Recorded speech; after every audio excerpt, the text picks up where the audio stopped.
बिस्मिल्लाहिर्रहमानिर्रहीम रब्बि इश्रह ली सदरी व यस्सिर ली अमरी वाहलुल उक़दतम मिन लिसानी यफ़क़हू क़ौली सल्लल्लाहु अला सय्यिदिना मुहम्मदिन व आलिहि व अस्हाबिहि वसल्लम। अस्सलामु अलैकुम and hi students, welcome to IT knowledge seeker YouTube channel. आज के लेक्चर में हम माइक्रोसॉफ्ट एक्सेल 2007 को स्टार्ट करने जा रहे हैं।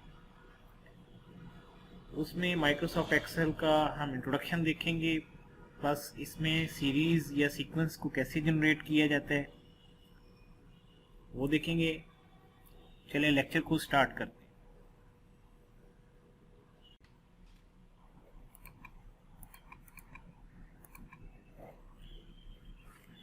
हैं। माइक्रोसॉफ्ट एक्सेल जो है इसे हम स्प्रेडशीट सॉफ्टवेयर कहते हैं।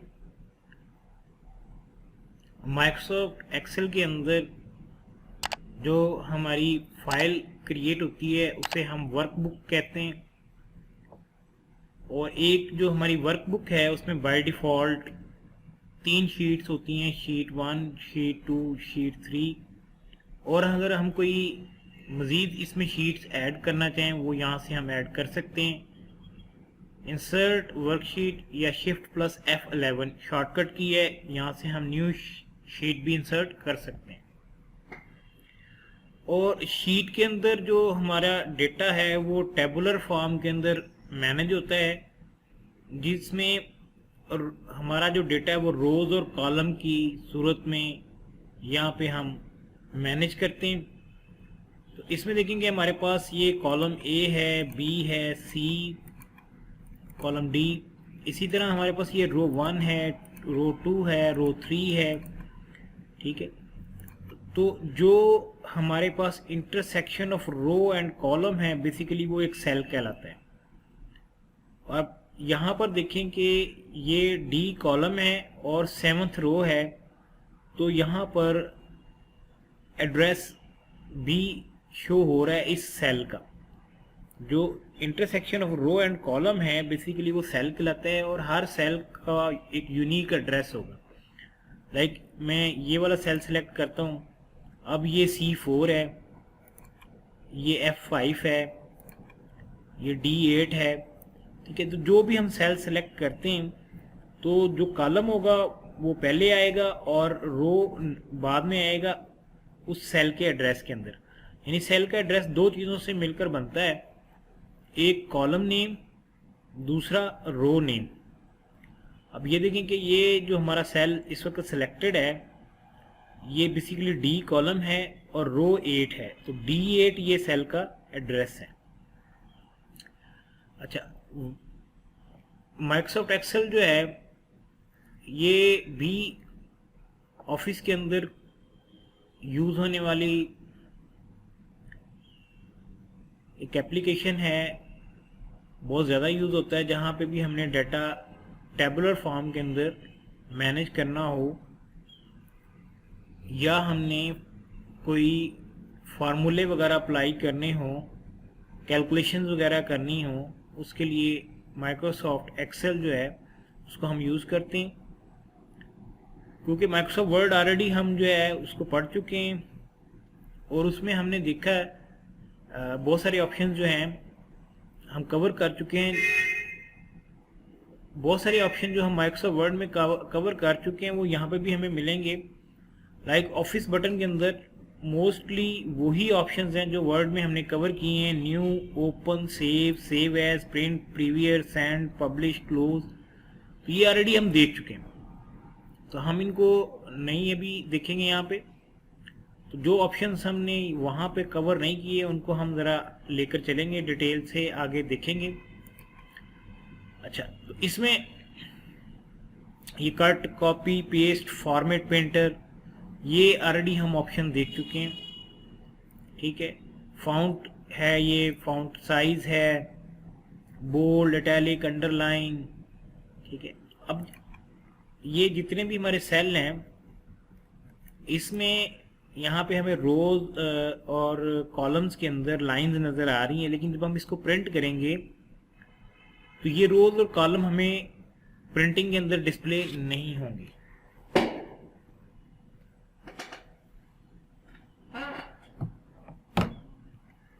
अच्छा, ये अगर हम चाहते हैं इन जो रोज और कॉलम के जो लाइंस हैं इनको डिस्प्ले करना चाहते हैं प्रिंटिंग के अंदर, तो फॉर एग्जांपल मैं ये कुछ रोज एंड कॉलम्स को सिलेक्ट कर रहा हूँ, तो यहाँ पर फाउंड के अंदर यहाँ से बॉर्डर को मैं सिलेक्ट करूँगा और ऑल बॉर्डर पे क्लिक कर दूंगा। अब ये प्रिंट में विजिबल होगा प्रिंट प्रीव्यू के अंदर।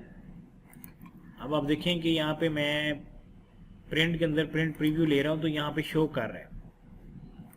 और अगर मैं इसको कंट्रोल Z करता हूँ और उसके बाद में यहाँ से प्रिंट प्रीव्यू में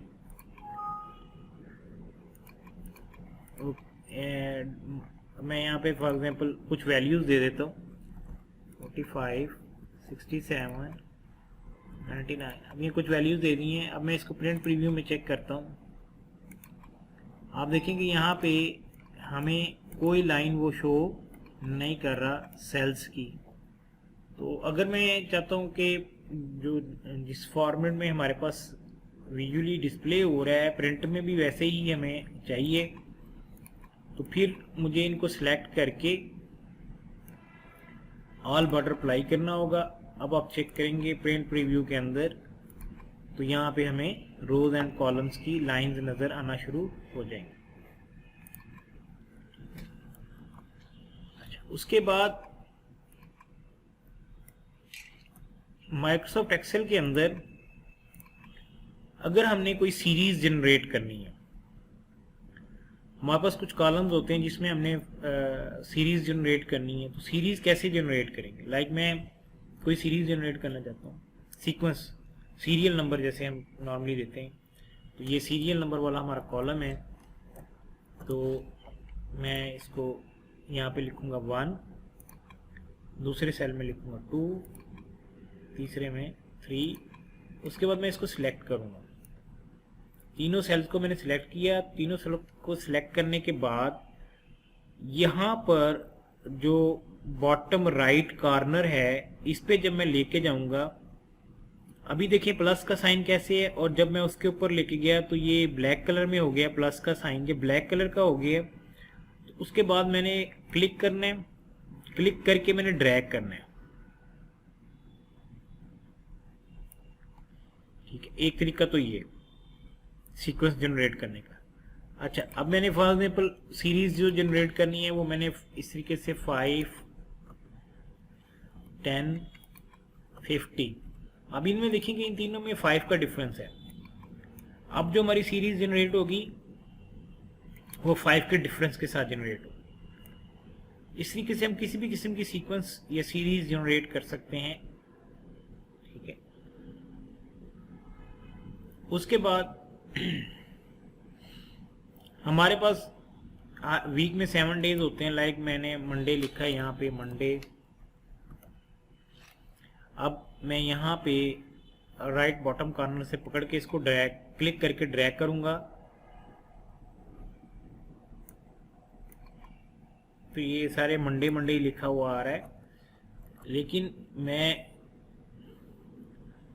राइट बॉटम कॉर्नर पे जब कर्सर लेके गया हूँ, कर्सर जब चेंज हो गया तो मैंने कंट्रोल का बटन भी साथ प्रेस कर लिया। अब देखिए प्लस के ऊपर एक प्लस का साइन आ रहा है जैसे मैंने कंट्रोल का बटन प्रेस किया। इसके बाद मैं ड्रैग करूंगा। अच्छा नहीं, मंडे वो चेंज नहीं कर रहा। इसका मतलब ये है कि हमें वही मंडे पहले 3 वैल्यूज देनी पड़ेंगी, ट्यूसडे, वेडनेसडे, ठीक है, और उसके बाद अब आप देखेंगे वो यानी कि पहले 3 वैल्यूज आपको देनी पड़ेंगी और उसके बाद ड्रैग करेंगे तो वो इस तरीके से। इसी तरह हमारे मंथ के अंदर होता है जनवरी, फरवरी,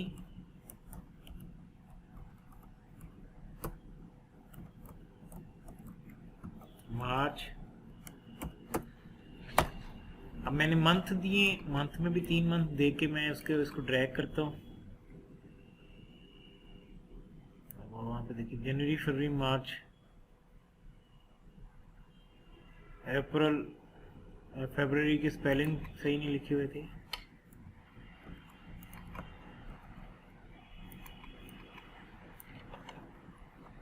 जनवरी, फरवरी और उसके बाद आप देखें मार्च, अप्रैल, मई, जून, जुलाई, अगस्त, सितंबर, अक्टूबर, नवंबर, दिसंबर एंड सो ऑन जनवरी। इसी के से मंथ भी आप ड्रैग करके जनरेट कर सकते हैं।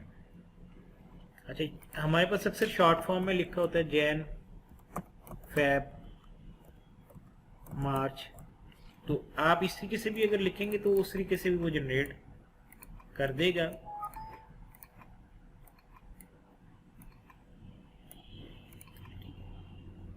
तो इस तरीके से ये सीरीज आप यहाँ पे जनरेट कर सकते हैं, डेज की, मंथ की, न्यूमेरिक वैल्यूज की।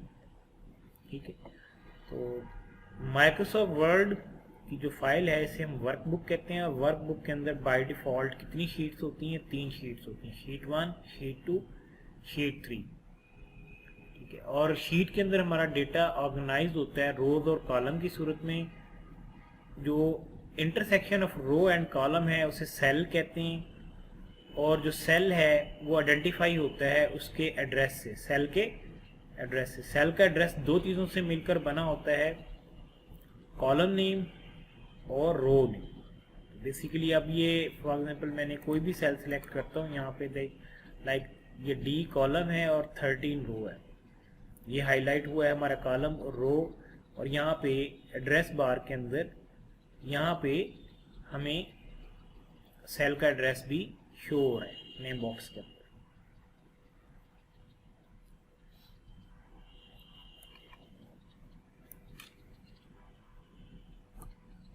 इसके अलावा इसके अंदर बाय डिफ़ॉल्ट कितनी रोज हैं, ठीक है, और कितने कॉलम्स हैं, इसको हम जो है पेज डाउन करके जब नीचे जाएंगे या एंड पे हम क्लिक करते हैं,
बाय डिफ़ॉल्ट जो है हमारे पास जो नंबर ऑफ रोज हैं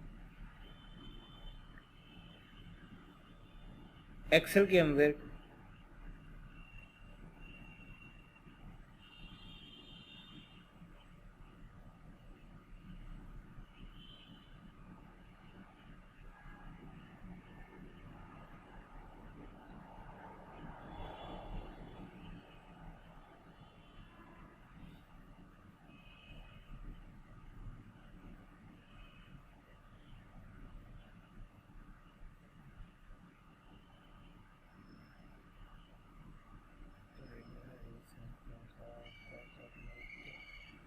दस लाख 48,576, और जो कॉलम है वो है 16,384। 10,48,576 इसमें रोज हैं एक शीट के अंदर बाय डिफॉल्ट 10,48,576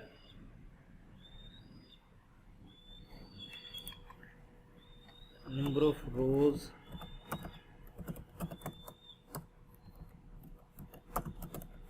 इन एक्सेल 2007 वो हैं 10,48,576 और नंबर ऑफ कॉलम्स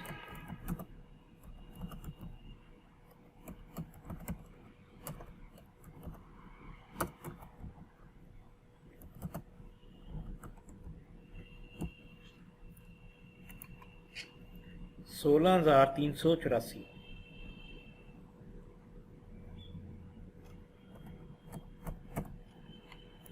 ये by default number of columns हैं और इतने नंबर ऑफ रोज हैं, तो यानी इतने ज़्यादा रिकॉर्ड्स हम स्टोर कर सकते हैं।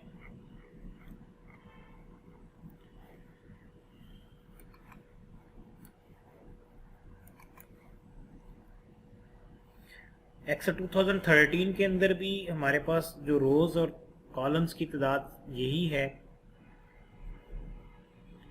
तो आज के लेक्चर में इतना ही। इंशाल्लाह नेक्स्ट लेक्चर में हम जो है होम टैब में से जो, क्योंकि ये ग्रुप में ऑलरेडी ये जो पहले क्लिपबोर्ड है, फाउंट है, अलाइनमेंट है,